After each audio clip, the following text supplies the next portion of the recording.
Bonjour à toutes et tous et bienvenue pour cette nouvelle vidéo. Vidéo qui remplace une autre vidéo que j'avais faite mais qui finalement... finalement je me suis dit mais en fait je me répète. Parce que oui, aujourd'hui nous sommes le mardi 8 octobre. Hier c'était le 7 octobre. Et évidemment, un an de l'attaque terroriste du Hamas sur les territoires sud d'Israël, près de la bande de Gaza. Bon, la suite on la connaît, mais souvenez-vous, et je le dis et je le répète, j'avais fait une vidéo où je vous ai dit, là c'est bon, là maintenant il va falloir choisir votre camp. C'est-à-dire qu'il n'y a pas le deux poids deux mesures, il n'y a pas la raison gardée. Là il va falloir être soit pour la Palestine, soit pour Israël. Et force est de constater qu'hier, le 7 octobre, sur les plateaux de télé, clairement, alors fais attention, oui, on ne justifie pas l'action de Netanyahou, blablabla, mais rappelons quand même qui a agressé l'autre. Le problème, c'est un problème qui date depuis 1947, tout simplement. C'est-à-dire un État d'Israël qui s'est autoproclamé avec la complicité des Britanniques qui ont poussé un petit peu le bouchon pour accepter que les Israéliens, tout du moins les sionistes, parce que c'est eux, c'est l'État sioniste. Vous pouvez regarder sur Wikipédia dans un dictionnaire, ils vous disent bien que Israël est un État sioniste. Donc, il n'y a pas à tergiverser sur la question. Et du coup, comme toutes les situations, vous avez une terre revendiquée par 2 ou 3 peuples différents. C'est comme un peu ce qui se passe avec les Kurdes. Les Kurdes, ils ont 3 territoires qui se trouvent en Irak, en Syrie et en Turquie. Alors si la Syrie, l'Irak ont fait bonne fortune en leur connaissant un statut autonome, etc. Mais il n'en reste pas moins appartenant au territoire iranien et syrien. Ce qui n'est pas le cas des Turcs, puisque les Turcs, eux, veulent rien savoir, ne veulent pas donner quoi que ce soit d'autonomie, de statut, quoi que ce soit. Même à la limite, les Turcs, s'ils pouvaient se débarrasser des Kurdes en Turquie, on est d'accord. Et donc, fatalement, comme je vous l'avais déjà expliqué, je vous avais dit, regardez l'histoire du Liban. Le Liban qui, avant la création de l'État d'Israël, alors après il y a eu l'exode, et cet exode s'est dirigé évidemment vers le Liban, ce qui a fait qu'à un moment donné, le Liban, qui était quand même majoritairement chrétien orthodoxe, aujourd'hui est devenu majoritairement musulman. Mais pas que. Le problème en réalité d'Israël, c'est que il a de part et d'autre de sa frontière des nations qui veulent sa disparition, ou tout du moins une minorité d'influence qui veut la disparition d'Israël. Alors, même si concernant le Yémen, il y a eu une sorte d'accord avec les Saoudiens pour soutenir et aider les Saoudiens dans leur guerre contre les Houthis, chiites. Aujourd'hui, liquidation de la bande de Gaza et de la Cisjordanie, force est de constater que depuis un an, que je vous le dis, là on est en plein dedans. Qui plus est, la non-réaction des Occidentaux prompts à nous avoir fait tout un pataquès avec la Russie, le massacre d'enfants, de femmes, etc., sous prétexte qu'on bombarde des endroits parce que y a des soldats du Hamas qui sont planqués dans les caves. Je ne suis pas sûr qu'aux États-Unis, même si les Américains s'amusaient à faire ça, au niveau de l'opinion, ça passerait pas du tout. Donc, force est de constater que même les Américains qui essayent de temporiser, oui, mais le problème, c'est que Netanyahou, lui, n'en a rien à branler. Parce qu'il sait, Il sait que personne ne va l'arrêter. Il sait que la communauté internationale ne lèvera pas le petit doigt. Ils feront quelques paroles, quelques discours, quelques avertissements. Bon, ils ont passé en effet une résolution pour demander à exiger qu'Israël quitte le territoire de Gaza sous 12 mois. Mais il peut se passer plein de choses en 12 mois. Comme quoi, vous voyez, finalement, c'est très hypocrite. Et là, vous avez Macron, évidemment, qui a dit que oui, il fallait éviter, on va éviter maintenant de fournir des armes, etc. Mais le problème, c'est qu'on ne fournit pas des armes à proprement parler, on fournit du matériel, mais pas des armes. On peut filer à la limite des munitions. Mais, ceux qui vendent des armes à Israël, c'est les États-Unis. Attention, chasse gardée. Attendez, les Français, vous êtes gentils, mais vous n'allez pas nous piquer le pain de nos empires militaro-industriels sur lesquels ils ont une exclusivité à fournir à Israël en matériel. À la limite, on vous laisse le droit de fournir du matériel secondaire, voire même de munitions. Mais en ce qui concerne l'armement, pas touché, chasse gardée. Mais bon, du coup, Netanyahou a dit oui, c'est une honte. Ben oui. Alors évidemment, les filles. Je ne sais pas d'ailleurs, au moment où je vous parle, si plein de gens ont mis des drapeaux palestiniens au bord des fenêtres, comme l'a demandé Mélenchon. Mais de toute façon, quelles que soient les tergiversations, on est toujours dans cette situation où il faut que tu choisisses ton camp. Soit tu es pour la Palestine, soit tu es pour Israël. Oui, mais le sujet est compliqué. Non, il n'y a pas de sujet compliqué. T'es pour qui ? Le problème, c'est que la Palestine, les Palestiniens, ils sont massacrés, quoi. Donc t'es pro-palestinien, donc t'es pro-Hamas. Mais non, je suis pas pro-Hamas. Je dis simplement que c'est dégueulasse, c'est disproportionné de la part de l'État d'Israël, de l'action qu'ils font à Gaza. Donc ça veut dire qu'en réalité, ça ressemble plus à un prétexte d'utiliser le 7 octobre 2023 pour agir comme ils l'ont toujours rêvé d'agir, c'est-à-dire liquider la bande de Gaza. Et la communauté internationale, qu'est-ce qu'elle va dire ? Elle va rien dire. Elle va faire les gros yeux, à la limite, mais demain, Israël peut très bien annexer la bande de Gaza en disant, voilà, nous avons décidé que nous annexons la bande de Gaza, nous administrons une communauté palestinienne pour ceux qui veulent rester, mais bon, de toute façon, comme on a tout foutu en l'air, toutes les infrastructures, on a tout foutu en ruine, vaut mieux qu'ils s'en aillent.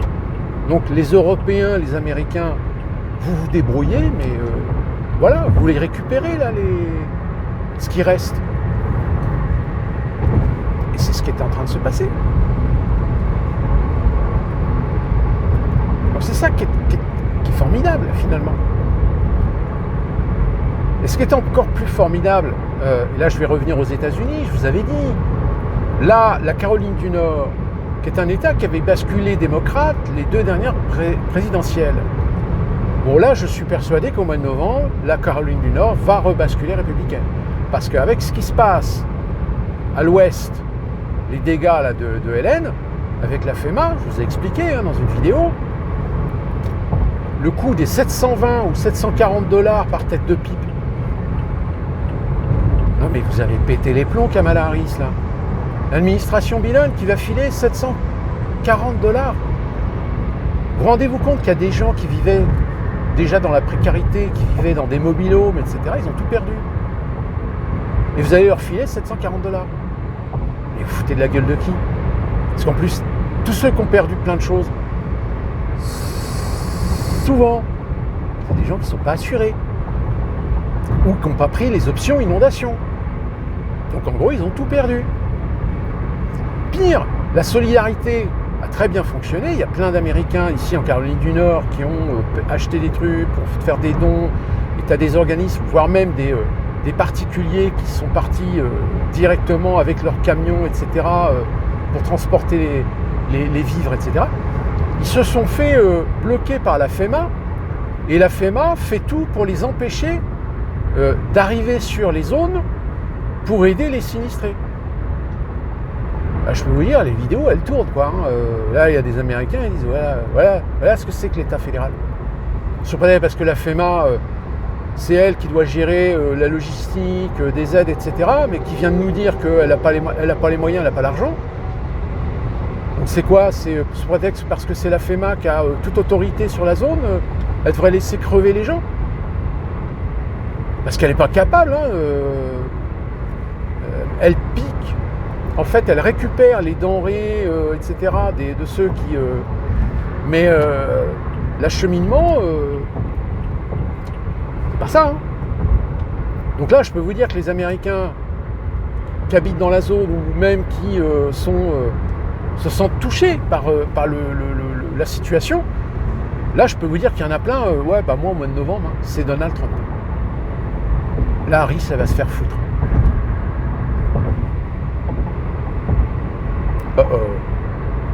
Et là, je vous parle de Caroline du Nord. Après, je ne parle pas d'autres États. Hein. Ça se trouve, dans d'autres États, il y a plein d'Américains qui sont en train de se dire « Mais elle se fout de notre gueule. Elle se fout carrément de notre gueule. » Donc, c'est quoi la prochaine étape? Qu'est-ce que vous voulez, la Kamala Harris? Vous voulez qu'on baisse nos frocs pour que... Hein? Ah ça, pour filer des milliards à l'Ukraine, à Israël, etc. Ah, ça, vous êtes très fort. Mais alors, par contre, quand il s'agit de débloquer des budgets pour aider les sinistrés des Appalaches, en Caroline du Nord et dans le Tennessee, allô, il y a quelqu'un? Ah non, il n'y a personne. Ah bah si, 740 $. Là, Google a supprimé l'I-40 et l'I-26 de ces trajectoires. Pourquoi? Parce qu'il y a plusieurs infrastructures, plusieurs grosses œuvres qui sont de toute façon dans un sale état qu'il faut tout reconstruire. Toute la reconstruction, il y en a pour au moins 2025. Voire une portion où il y a tout le pont à refaire, et il y en a pour au moins jusqu'en 2028.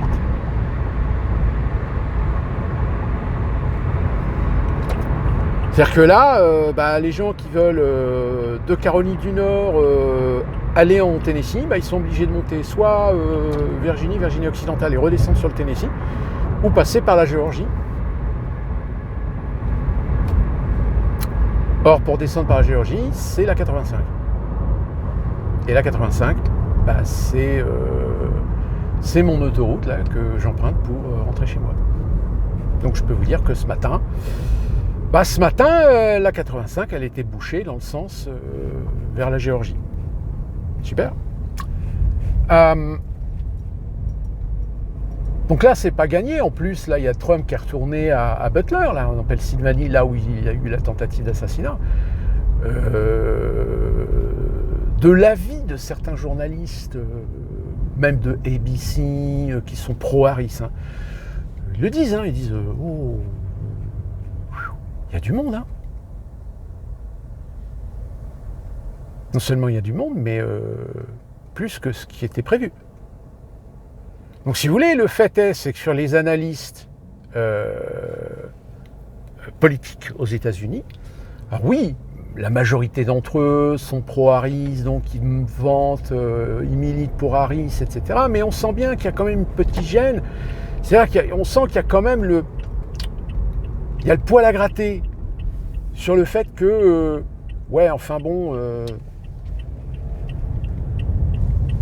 Harris, si elle gagne, elle va gagner parce que elle va gagner sur quoi? La Géorgie. C'est pour ça que la Géorgie est hyper importante. Et c'est pour ça qu'actuellement, tous les observateurs font extrêmement gaffe à ce qui se passe au niveau électoral. Que la Géorgie a déclaré qu'il y aura un recomptage sur tout sur tout bureau de vote où il y a le moindre doute. Je vous avais dit, en Arizona, ils ont retrouvé 7000 personnes dans les listes électorales qui ne devraient pas y être. La Californie qui a criminalisé le fait de demander une pièce d'identité pour voter. Si. Oui, non, mais je plaisante pas. C'est comme si en France, le département d'Île-de-France disait en Seine-Saint-Denis, interdiction de demander l'authentification d'une adresse ou d'une nationalité française pour voter. Et donc tout le monde peut voter, aussi bien les étrangers et voire même voter sur plusieurs bureaux. Hein. Voilà ce qui va se passer en Californie. C'est énorme. Alors il y en a qui essaient d'arrondir les angles en disant oui mais non c'est pas ça. En fait ils veulent éviter la discrimination. Quelle discrimination? Qui vote aux États-Unis? C'est les citoyens américains, c'est pas l'étranger. Moi je vote pas. Je suis un étranger, j'ai pas la nationalité américaine. C'est logique. Eh ben non. Californie, il y a des gens qui vont pouvoir voter même s'ils ne sont pas américains. C'est énorme. Alors ils cherchent une tergiversation sur le fait qu'il y a des étrangers en situation régulière, qui travaillent, qui payent leurs impôts, etc. Donc ça justifie qu'ils aient le droit. Ben non. Si tu veux voter, ben tu deviens citoyen du pays. Si tu veux participer à la vie démocratique, politique de ton pays, tu deviens citoyen du pays. Point.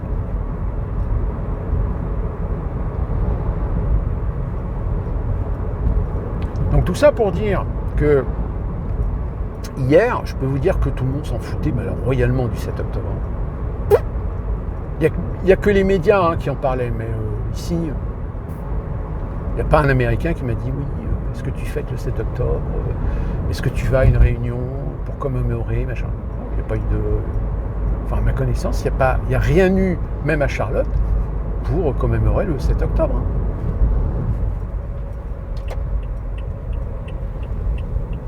Alors si, oui, par contre, en France, là... bah, évidemment, parce que c'est un sujet électoral. Surtout pour la gauche, surtout pour les filles.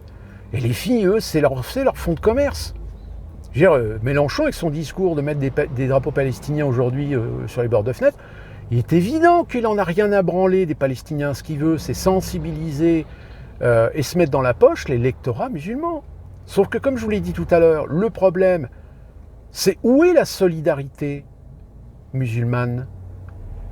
Parce que jusqu'à preuve du contraire, où sont les Saoudiens?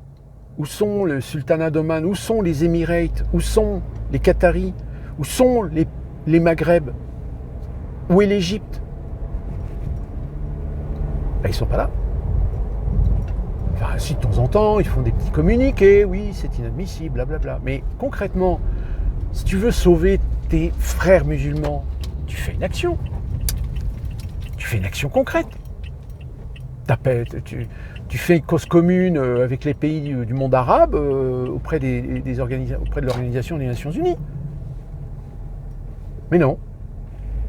Le seul pays qui a fait un recours, c'est l'Afrique du Sud. Non mais t'hallucines.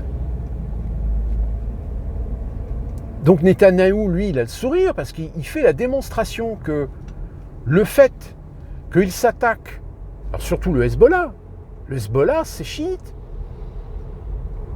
Les Palestiniens, en majorité, ils sont sunnites. Le Hamas, majoritairement, il est sunnite. Mais il reçoit de l'aide du Hezbollah qui est chiite. Donc évidemment, la main de l'Iran est derrière. L'Iran, il fait valoir le même petit jeu de géopolitique et d'influence que tout le monde.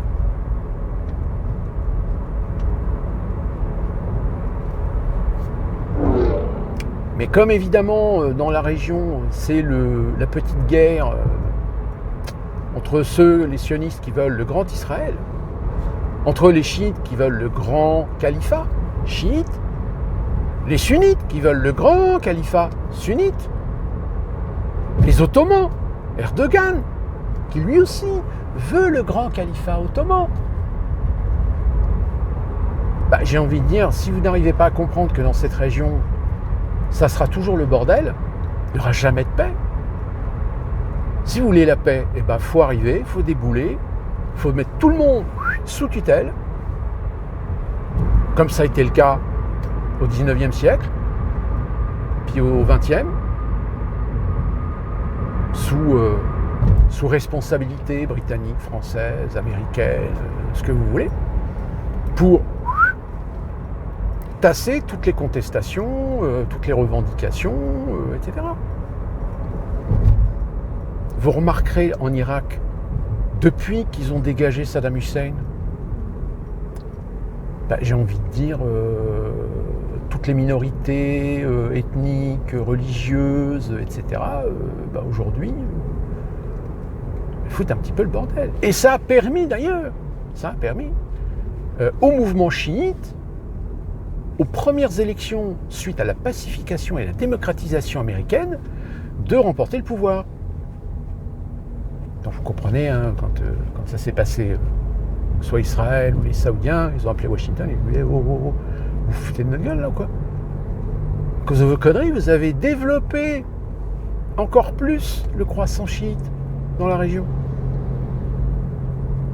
Vous nous avez promis la démocratie, etc. Mais vous, ce qu'on voulait, c'est une démocratie contrôlée.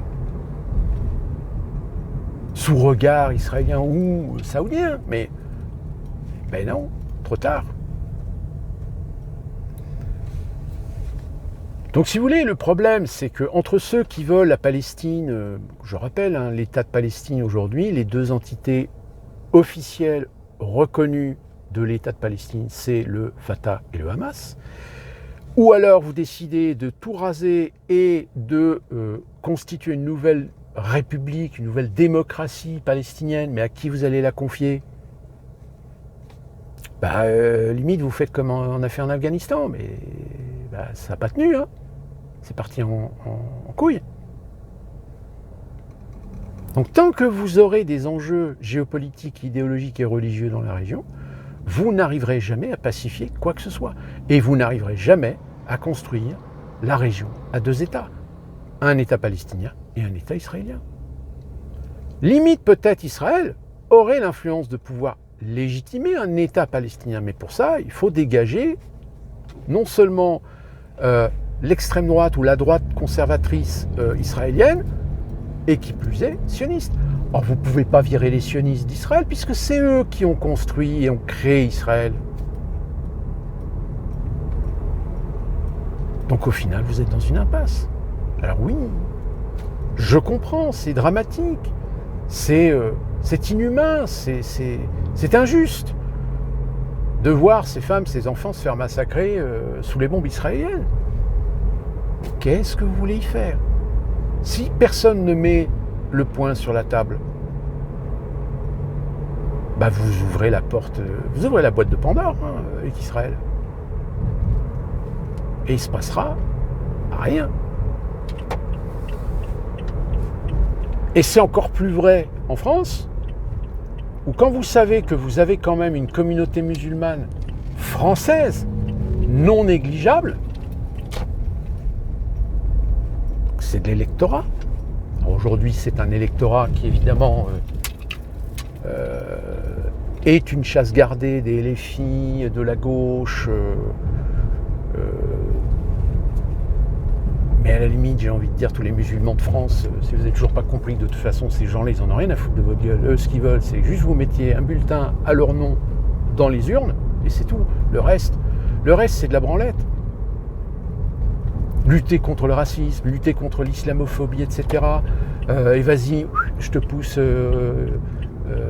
Issa Rassam, ou je ne sais plus comment elle s'appelle, Assam. Mais voilà, mais c'est de la com. C'est de la com. Bon, sauf que c'est de la com mal maîtrisée parce que tu pousses des gens ou tu instrumentalises des gens dans un but bien précis pour essayer de séduire et caresser dans le sens du poil un électorat dans la population. Sauf que la personne, tu lui donnes une certaine légitimité, donc vas-y, c'est open bar. C'est comme les Arnaud, les Boyards, les panneaux, etc. C'est ça. Ils ont open bar. Donc, ils disent des conneries. C'est formidable. Alors en plus, comme je vous l'avais expliqué, comme on est dans un processus de minimisation, de simplification de la vie politique, de la généralisation des problèmes, de la simplification des équations, oui, forcément, ces gens-là, ils se frottent les mains, parce qu'ils savent qu'ils vont réussir à se mettre dans la poche des gens qui n'iront jamais chercher plus loin que le bout de leur nez.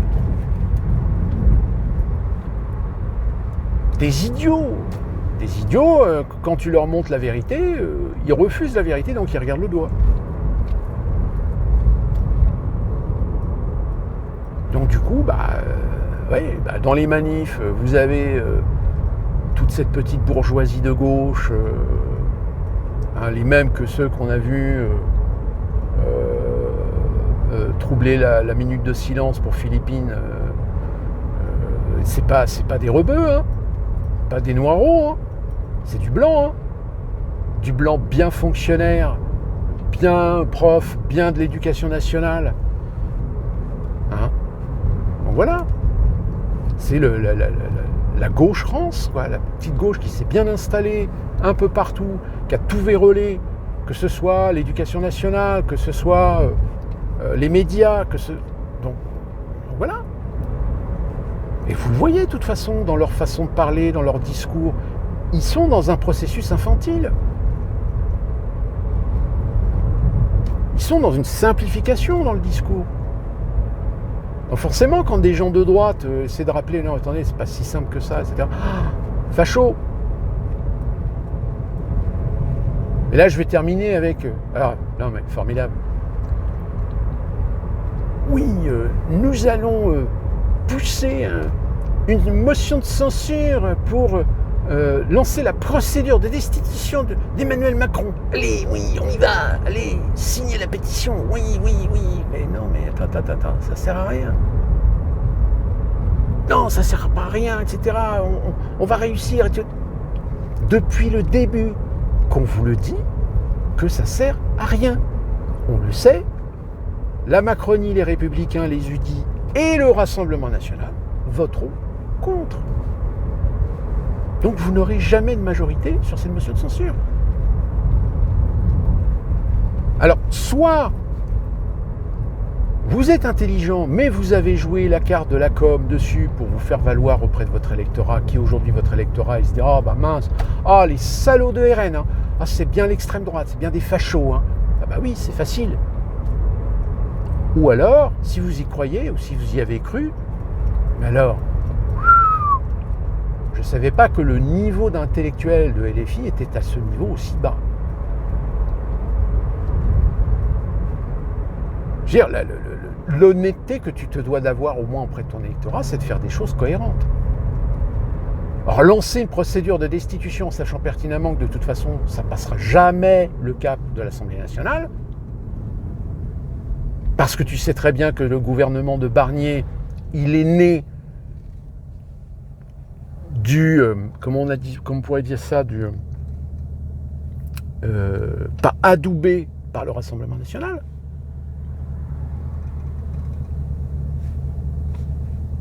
Ah oui, non, mais de toute façon, que vous le vouliez ou non, le Rassemblement national, même si il n'a pas réussi à avoir la majorité absolue, même s'il n'est pas dans des fonctions, des bureaux de l'Assemblée nationale, même s'il n'est même pas au gouvernement, il n'en reste pas moins le premier parti de France, je dis bien le premier parti de France en électorat, que même aux élections législatives, ils ont obtenu un plus grand nombre de voix que le regroupement NFP des 4 partis communistes, socialistes, Europe Écologie Les Verts et LFI.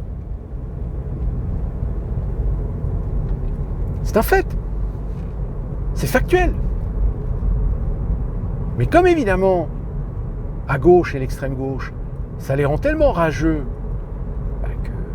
qu'on est dans ce discours, oui, la montée de l'extrême droite, oui, la France va tomber dans le fascisme. Faites peur aux gens. Allez-y, faites peur aux gens. Sauf que le problème, c'est que les gens, ils n'ont pas peur de l'extrême droite. Les gens, ils ont peur de voir l'insécurité, de voir l'injustice monter de plus en plus. C'est ça dont ils ont peur, les Français. Ils n'ont pas peur de l'extrême droite, ils n'ont pas peur de Marine Le Pen. Il n'y a que les idiots, les imbéciles, les gauchistes, les gauchias pour avoir peur de Marine Le Pen et du Rassemblement national. Attention, ce que je viens de vous dire là, je ne défends pas ni ne légitime pas le Rassemblement national comme étant le parfait parti. Non. Je pense que même si vous les mettez au pouvoir, le Rassemblement national, de toute façon, vous êtes dans une telle merde que la seule solution d'essayer de redresser un peu les curseurs, c'est 1, sortir de l'Union européenne, 2, réformer le train de vie de l'État, Et 3, réviser la Constitution, voire même créer une nouvelle Constitution, une nouvelle République, pour restructurer l'ensemble des infrastructures étatiques et éviter tous les copinages, les fraudes, l'argent public qu'on jette par les fenêtres, qu'on file aux copains, etc.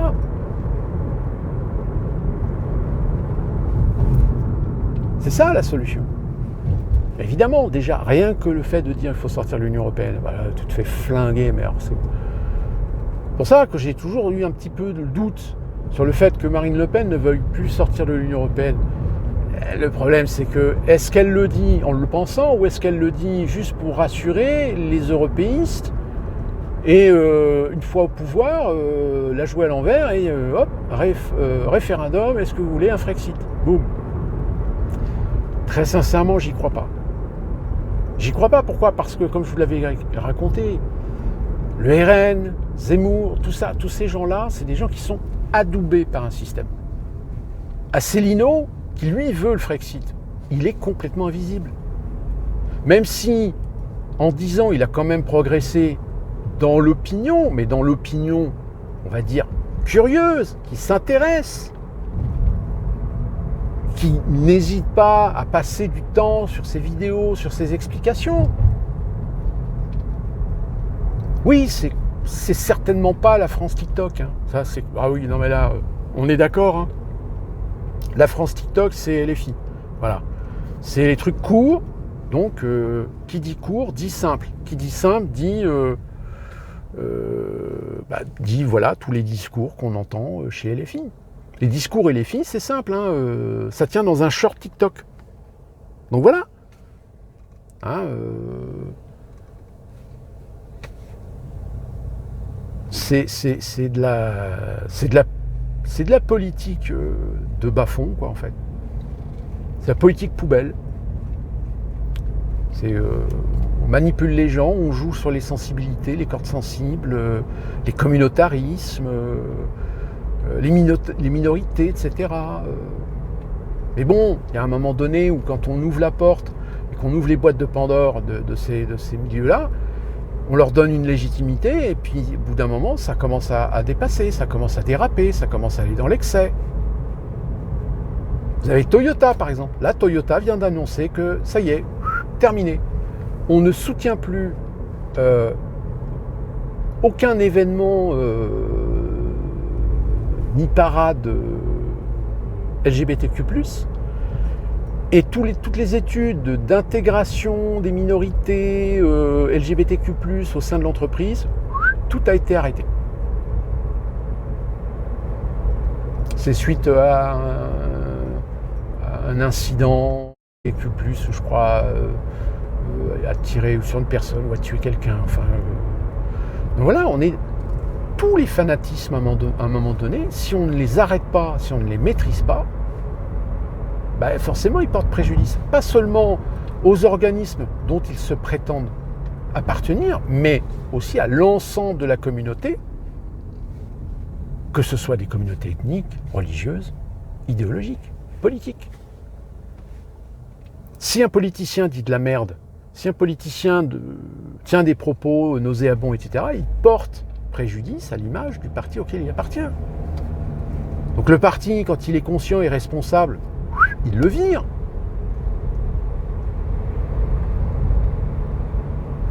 Mais pas tout le temps.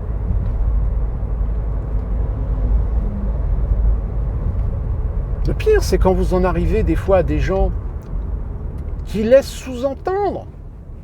Et c'est ça le problème aujourd'hui avec les LFI. C'est que les discours que LFI tient, il y a le petit sous-entendu que finalement, pour résoudre le problème, ce serait bien qu'on dégage Israël. C'est jamais dit explicitement, mais on entend bien le sous-entendu. Il faut tout faire pour légitimer et imposer un État palestinien. Excuse-moi, mais au vu de la situation, si tu veux imposer un État palestinien, ça veut dire que tu imposes à Israël. Donc ça veut dire qu'Israël, tu soumets Israël à une décision qui dépasse la souveraineté même d'Israël. C'est comme si demain l'Union Européenne décidait, voilà, tous les pays de l'Union Européenne maintenant, toutes vos souverainetés sont basculées à la Commission européenne, enfin le pouvoir législatif, ce qui vous pend au nez, hein, oui, j'insiste encore sur cet aspect. Non mais attendez, excusez-moi, mais on ne nous a pas demandé notre avis. Excusez-moi, monsieur Macron, mais vous avez transféré toutes nos souverainetés à l'Union européenne. Pourquoi? Et vous ne nous avez même pas demandé notre avis? Mais si, je vous ai demandé votre avis. Ah, bien sûr, je n'ai pas fait un référendum direct auprès du peuple. Je suis passé par la représentation du peuple. Je suis passé par la représentation nationale, c'est-à-dire l'Assemblée nationale et le Sénat. Ce que m'autorise la Constitution de la Ve République. Je n'ai pas d'obligation de passer par le référendum, puisque la Constitution m'oblige soit à faire usage d'un référendum, soit de consulter la représentation nationale. C'est l'un ou l'autre. Alors aujourd'hui, évidemment, on préfère l'autre. Depuis 2005, vous comprenez qu'on ne fait plus de référendum en France, et on n'en fera plus. On ne peut pas demander son avis, le français est trop con. C'est comme ceux qui militent actuellement pour un référendum sur le sujet de l'immigration. Mais il n'y aura jamais de référendum sur l'immigration. Il n'y en aura jamais. Pensez bien que les bien-pensants, ils vont pas se tirer une balle dans le pied. Ils vont faire tout le contraire, en revanche. C'est imposer. Faire des tergiversations, faire des gesticulations, des manipulations, pour réussir à imposer ce qu'ils veulent, au détriment d'une décision souveraine. Et inversement, du côté de la droite, la droite capitaliste, ultralibérale, évidemment. Et je vais terminer avec Barnier qui, là, on le sent, il trépigne parce qu'il ne sait pas comment il va faire. Mais il faut trouver de l'argent. Donc il va falloir lever de l'impôt. Il va falloir augmenter des taxes. Ça, dites-vous bien, ça va vous tomber dessus.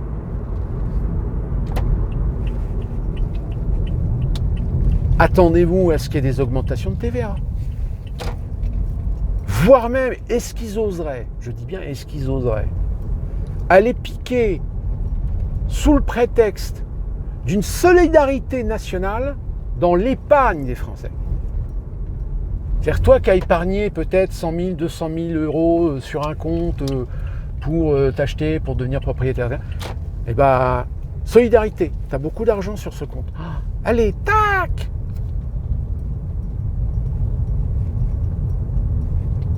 Ça vous pend au nez, hein.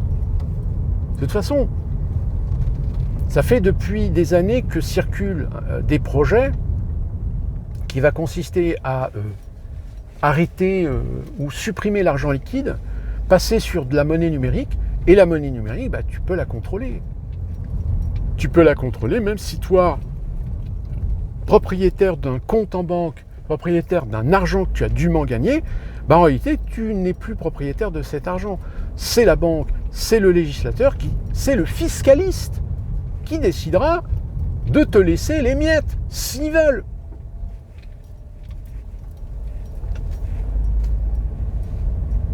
Parce que oui, on te dit oui, mais regardez, on a supprimé la taxe d'habitation. Oui, bien sûr, oui.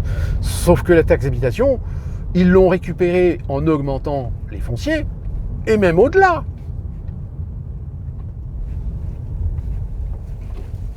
Vous savez, c'est les vases communicants. Si tu lèves d'un côté, ça se lève de l'autre également.